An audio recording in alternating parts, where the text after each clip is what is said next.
Trading liquidity is hard and complicated as most traders say so. I will show you step by step how to make it simple, so you can get setups like you see on my chart. So let's get started.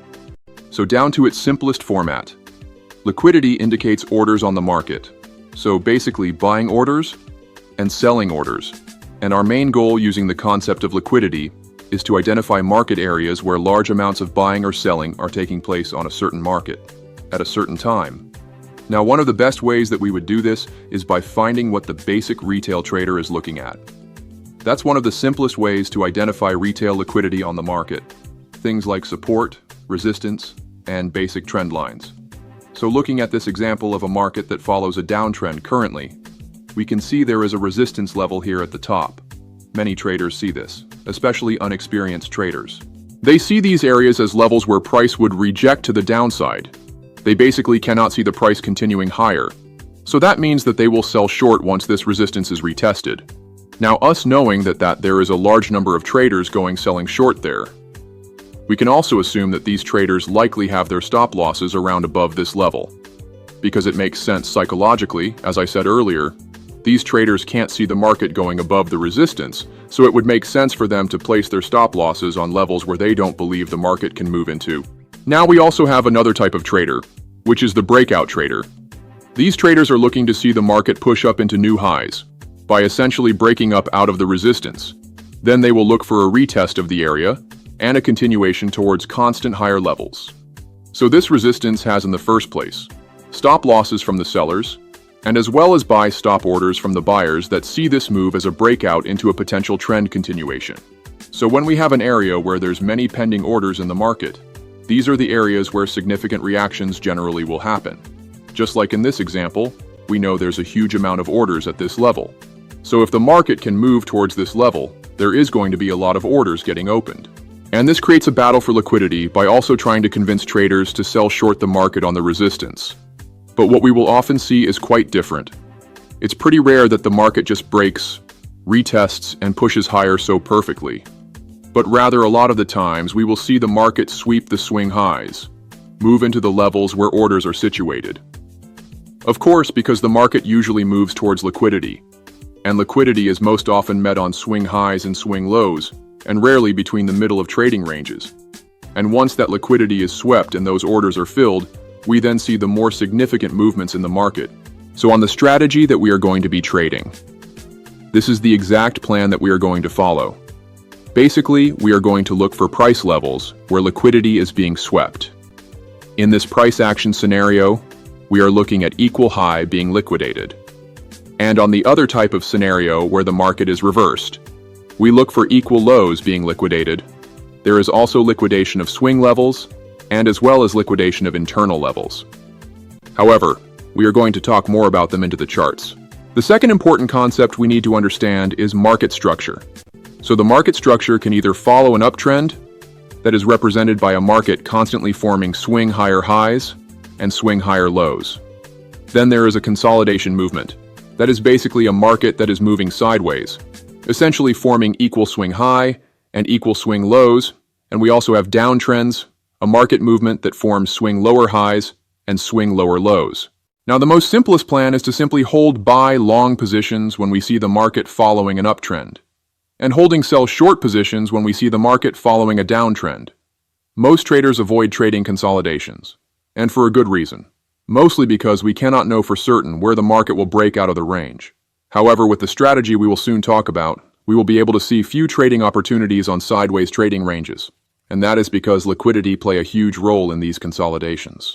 Now, to plan the entry and position itself, this is what we will look at for the setup process. So basically, what we are looking for is for a market to shift its trend in the first place. So let's say here, where initially we got an uptrend formed from higher highs and higher lows, but then the market actually fails to hold above the last higher low, and it breaks below. Now this break is what we call a market structure shift. And this just indicates that the market has reversed from a bullish standpoint to a bearish one, which most of the times the market will form a lower high. And this is the level where we will most often look towards sell short positions, into essentially taking the market towards new lower lows from where we can take profit. And for the opposite scenario where the market initially follows a downtrend, That is formed by lower lows and lower highs, when the market fails to form a new lower high, and instead it breaks above the last lower highs and basically forms a higher high. This move is also called a market structure shift, and this shows a trend reversal from an initial downtrend to a likely upcoming uptrend, and we will look for buy-long setups when the market pulls back down to form higher lows, level where our buy-long orders get triggered, and we look to close the position with hopefully take profits towards higher highs. We will meet these two scenarios in all cases because market structure is fundamental to this strategy, so make sure to understand these concepts well. And the last concept for this strategy is supply and demand. Supply and demand refers to levels in the market with high interest of buying or selling from smart money. A demand zone is taken from the last candle before a significant move to the upside, and demand zones only take place in uptrend markets. Now, what a demand zone tells us is that this was a discounted price for traders to buy from, so this is seen as a good price level for traders to buy. And these are usually the institutional traders, and the traders with very large capital that can impact market movements. That is why we see significant movements out of these levels. So we see that buying took place here in large amounts, which caused a big push towards the upside in the market, and then the market pulls back down. And the theory says this is a discounted price, and it's seen as a good level to buy from. So when the market comes back to this area, we will see another push of institutional buying, which will cause a large upwards move. Now, a similar step-by-step process goes for the supply, but instead of a buying area like we had on the demand, this is a selling area. So in a supply zone, we are looking for the last candle before a significant downside movement. That is what forms a supply zone, and this is then seen as a premium price to sell from. So traders are looking to sell here on the supply because they see this price level as being overpriced, and they'll be able to profit from a movement towards the downside. The theory works the same, just flipped on the other side. So once the market reaches this premium price level, we will be looking for selling opportunities. Now, supply zones are only valid when the market follows a downtrend. And remember that demand zones are only valid if the market follows an uptrend. So the way that we're going to be implementing supply and demand in the strategy is quite simple. We're going to be using it in line with market structure after we see sweeps of liquidity around ranges, swing highs, swing lows, equal highs, and equal lows. Basically, the liquidity patterns that we discussed earlier. And now let's put them all together and talk about the setup planning itself, right into explaining the strategy, and after we will be testing it on the charts. So the trading system step by step is as it follows. We first want to analyze market structure, to basically understand what trend the market is following. In this case, this market is in a downtrend. Then we identify where does liquidity rest on the market, and we wait for a sweep of the liquidity. In this case, the market swept the equal lows. Then we wait for a market structure shift externally or internally, moment where we will look for supply or demand zones near the pullback, depending on where the market structure has shifted.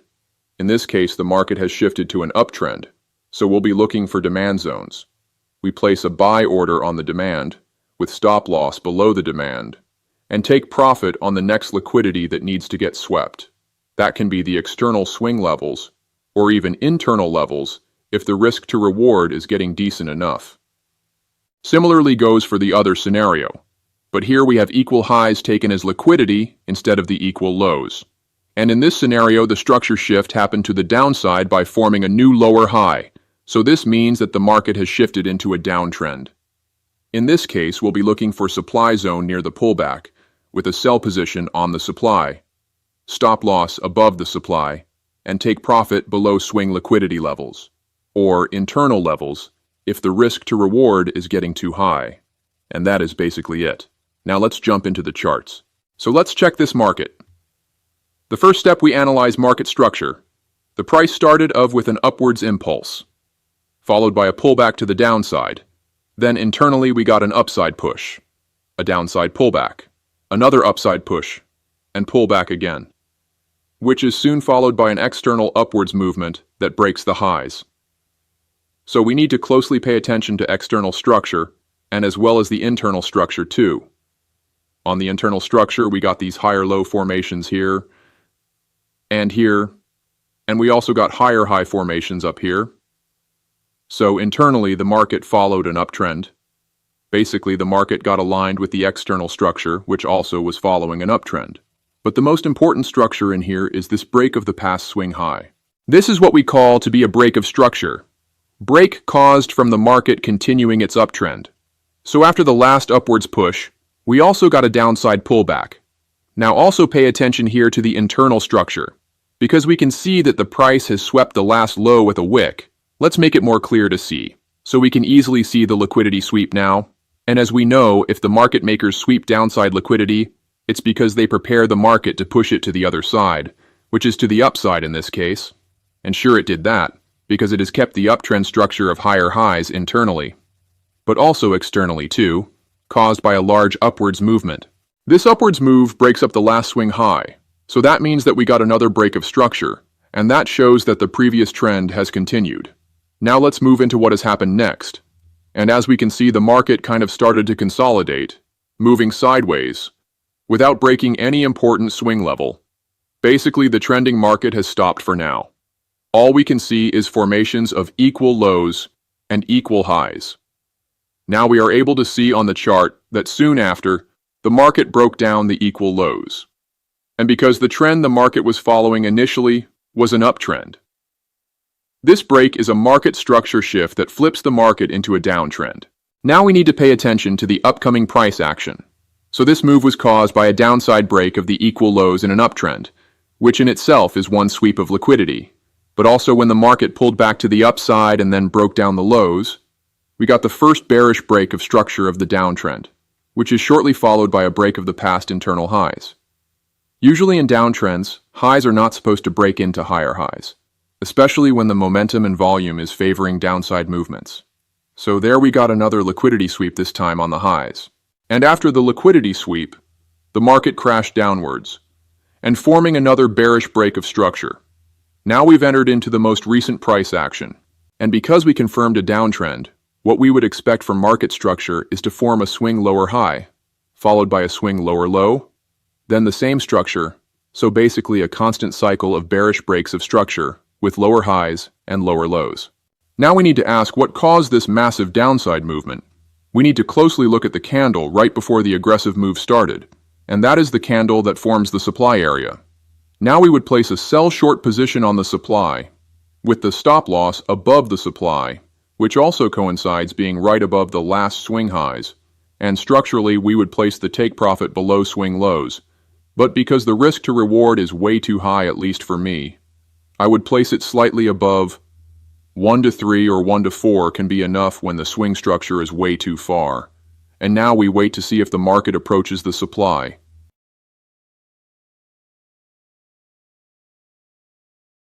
So now the entry got triggered and moved right in to take profit, closing the position as a win. Now also we can pay attention to what happened right after. So we can see here an ascending trend line. We use that as a liquidity area.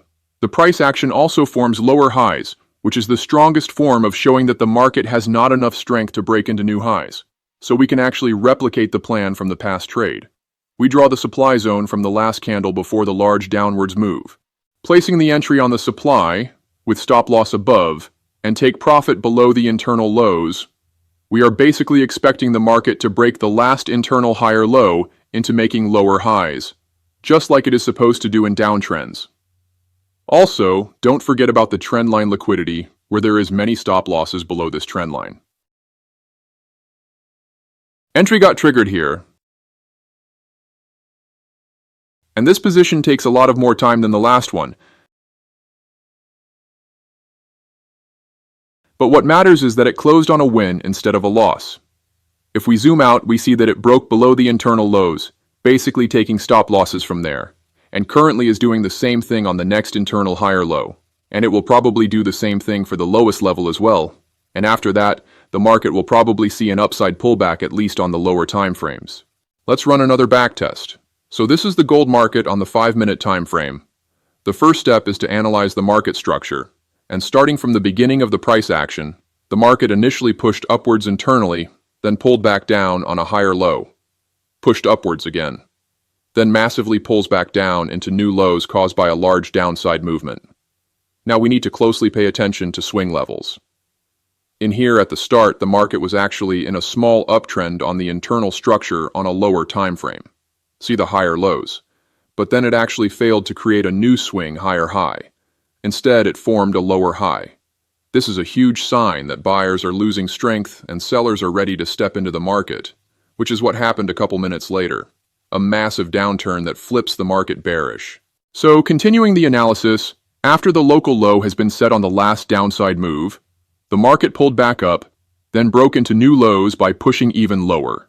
So we got another swing lower low, which is then followed by a small upside pullback. But the pullback ends lower than the last pullback, meaning we got lower highs. So far, we've got a pretty bearish market. Let's see if something changes because we can see that it later turned into a slow kind of uptrend. But we need to understand very well why it happened and what does it mean. So if we analyze the external structure from the last lower high, the market pushed back down again. Then buyers started gaining strength back into the market, which caused a slow increase of price. So we need to pay attention to swing levels. We've got a higher low and a higher high. Now because we were before in a downtrend and the market broke above the last highs, this is, as I said earlier, a market structure shift towards the bullish side, which basically flips the market from a downtrend into an uptrend. Uptrend that has constant internal higher highs, which leads the price into new external higher highs. But also if we look at the new low on the recent pullback, we can see that it did not break it down. So we actually got a swing higher low, higher than the last one, a bullish sign on the swing structure, which is shortly seen after, because the market started a rally to the upside, a very bullish price action recently. And also do not forget that before this rally, the market was pulling back down on the swing structure. And if we look at the swing highs before, they broke it to the upside, meaning this is the first bullish break of structure after the market shift. And that was externally. We can also look at the internal structure as well. For example, we see here on the pullback that the market formed constant internal lower highs, up until this level, where it actually broke above the last internal high, basically forming an internal higher high, and being the first liquidity sweep of the highs on an internal downtrend. This is a market structure shift that flips the internal downtrend into an uptrend. So we've got a bullish break of structure on the external structure, and we also got a bullish market structure shift on the internal structure. They both show a flip into an uptrend, a very strong confirmation of the trend. Now we can basically look at the last candles, because based on the analysis, knowing that the market is in a strong uptrend currently, we can look for demand zones. And here we have this large candle, larger than the candles next to it. Applying the demand theory, the demand is the last candle before the larger candle, which is this area. So now we can look for buy setups on the demand, with stop loss below the demand, and take profit around 1 to 3 risk to reward ratio. 1 to 3 at most. I would look for 1 to 4 setups in more intraday type of trades. And now we essentially wait for the market to come back into the demand.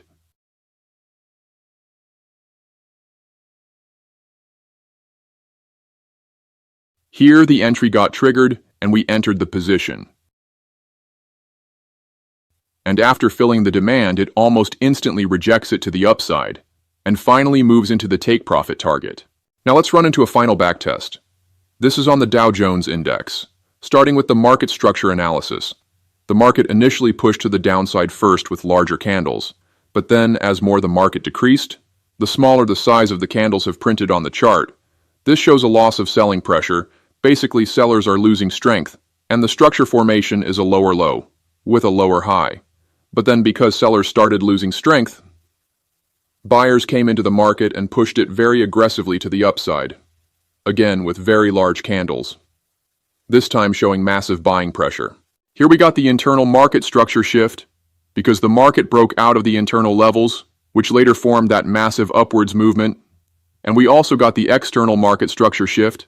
So both show a strong uptrend, but then the market has failed to keep that buying momentum, and the price pulled back down, which is normal and expected after such a massive push to the upside.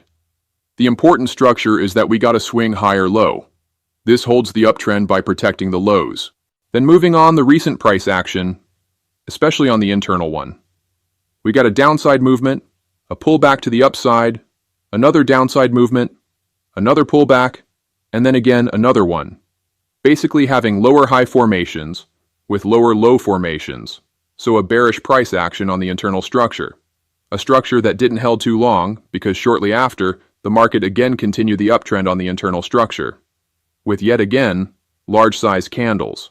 Now this upwards movement breaks the last lower high, which forms a new higher high. But keep in mind on the internal structure. So this is an internal market structure shift. And because the internal trend was following a downtrend before, now it has flipped into an uptrend. Make sure to not confuse the external trend with the internal one. The external trend is bullish. The internal trend was bearish from the last massive upside movement on the swing trend, up until now when the price broke above the higher lows. Then we got a small pullback to the downside and a continuation of the highs by breaking to the upside.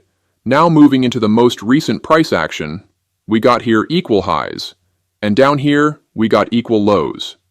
So essentially, a consolidation movement. Now, as I said in the earlier minutes of the video, consolidations have massive pools of liquidity above the resistance, and as well as a lot of liquidity below the support. So one way to understand how to trade with the trend is to identify liquidity and entry structures. For example, knowing that the move before the consolidation was a large upside movement, we can look for demand zones before the consolidation, and applying the theory. The demand zone is situated on the last candle before the larger movement to the upside, which in this case is this candle. The demand is also validated from the presence of a bullish break of structure that has basically broken the market to the upside into the recent highs that we see on this market.